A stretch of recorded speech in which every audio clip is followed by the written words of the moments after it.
好，来，乡亲啊，继续来讲这个疫情的警戒降为2级了后，民众开始出外来消费，政府嘛准备要来推出着新一波的振兴措施。根据了解，行政院初步的规划是要开1100亿来发这个振兴5倍券，上紧后个月会来推出。本地传出讲要优先使用你的餐饮、零售、礼俗甲艺文展演这4大行业。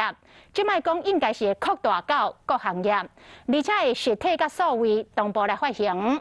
另外，去年来推出的艺放券甲客庄券等等，立委嘛来建议爱阁来推出，它来协助着严重受到疫情冲击的产业。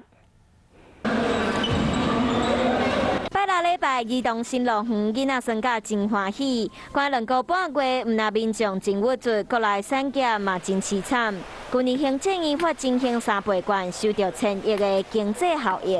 传出今年要加码，准备控列1100亿来发5倍券，会使用1000块来换5000块消费。除了受到真大影响的内需服务业，比如餐饮、饭店，嘛考虑增加使用的范围，希望会使增加效果，刺激民间来消费。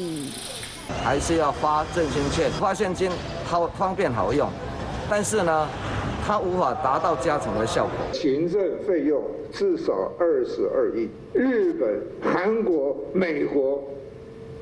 哪一个国家不是在发现金？